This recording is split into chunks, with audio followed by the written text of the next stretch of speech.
So you were saying it's that foundation.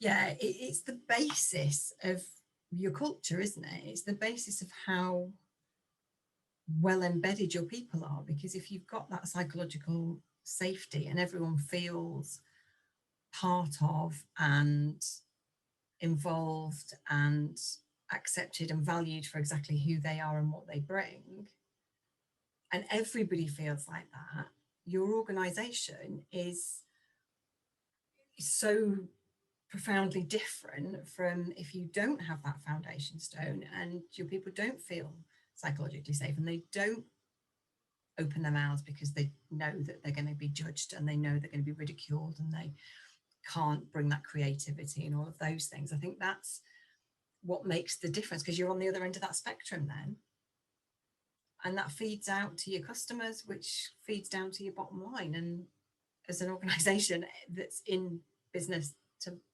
you know, do good and make a profit, you're not going to do that as well as you could do without it. Mm. So we were talking about Google and Project Aristotle, and they did this, it took them 2 years, and they surveyed all of these teams across Google, like something like 37,000 people. And they came down to kind of 5 main determinants of the teams that were way more successful than the other teams. But the main one, which was the game changer kind of, because the others, you're not going to have them unless you have that as well, was psychological safety. Yeah. And it's interesting because I was reading an article on LinkedIn that said, you know, people think it's not that important because they're not in an uncertain and environment. And it's like, well, how uncertain is Google's environment? You know, Google is like, probably, it seems like a very, very certain environment indeed. And if psychological safety is as important to them, then isn't it important everywhere?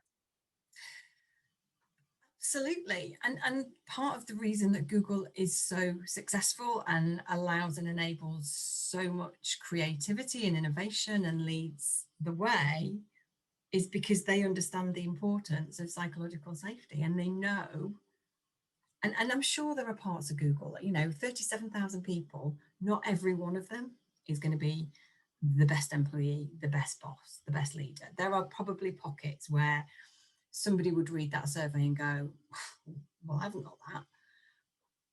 But as a whole, the overriding culture must be that ability to be innovative, free thinking. And in order to have that, you have to have that psychological safety. Because we won't make ourselves vulnerable in an environment that we don't feel safe. Yeah. But when you use a word like vulnerable, it kind of sounds like you're going to be crying or you're going to be downbeat, or, you know, the world is kind of against you, when actually showing vulnerability is more about just showing you don't know everything, or that you still have stuff to learn, as opposed to I'm here, I know it all. And I think the word vulnerability is often associated with women and children, or the you know, the kind of members of society who cannot fend for themselves. And then if you think of that in a workplace, you kind of think of, oh, well, it applies to all of those people who are too quiet to speak up, the introverts. It's not, is it? It's every time you ask a question, you're showing your vulnerability, because you're showing that you don't know something. And by doing that, you know, in a world where you can Google everything, and if there's anything you don't know how to do it, you can YouTube it, because there's, what is it, 6 billion downloads from YouTube every day across the planet, or something ridiculous. You know, we can find the answer if we look for ourselves. But being prepared to admit that you don't know something, or you need to know more, or you want to know more.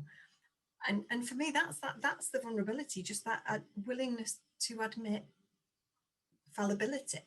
Mm. And you can't, again, you won't do that if, and I think, yeah, vulnerability, the word needs a good PR team, doesn't it? Because it's shifted, I think, from what it actually means. And Brene Brown's doing a great job to bring it back to the fore. But I think we're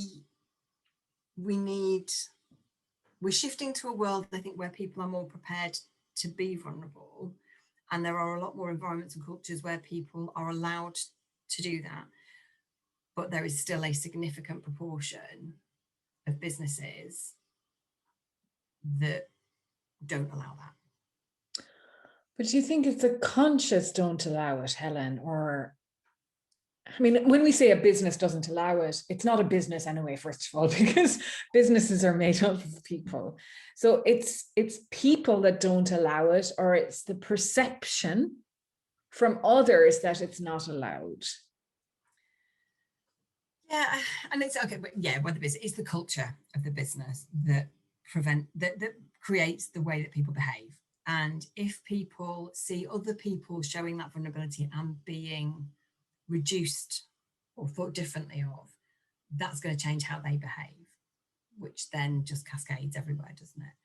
Conflict is another word that needs a good PR team, because conflict is perceived as a really negative thing. And actually, it doesn't have to be. It can be such a positive thing, because you never change anything without a different perspective. So if somebody hasn't, your business will trundle along and trundle along and trundle along until somebody comes up with a different way of doing things. And that is going to conflict with the perceptions of the people that are just trundling along.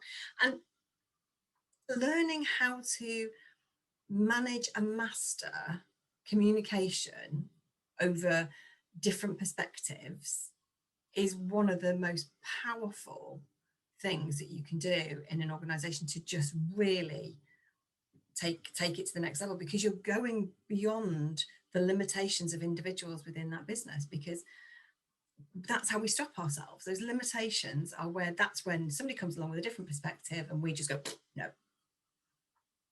And if you can have those conversations where you are open to learning, which again comes back to, got to feel psychologically safe, to feel open to ask questions, to be questioned, and not feel judged when you're being questioned.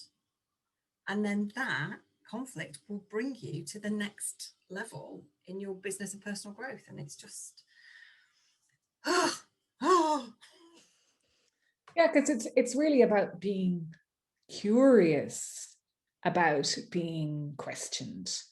It's like, okay, so you're questioning this. Okay, now I want to understand what it is that you're questioning, why you're questioning it, but from a place of adding value, not attacking. yes. And that's the difference, I guess, between curiosity and, well, shooting it down. Or I know better. I know it all already. Yeah. Yeah. And it is, isn't it? It's that thing of, it's like when you're giving feedback and somebody's doing something or behaving in a way that as a manager, you're going, right, we need to discuss that, because that isn't the performance level, or it isn't the behavior that we expect, that we want. And it's going into that conversation with two things. One is the right intention, which is to understand what's behind it.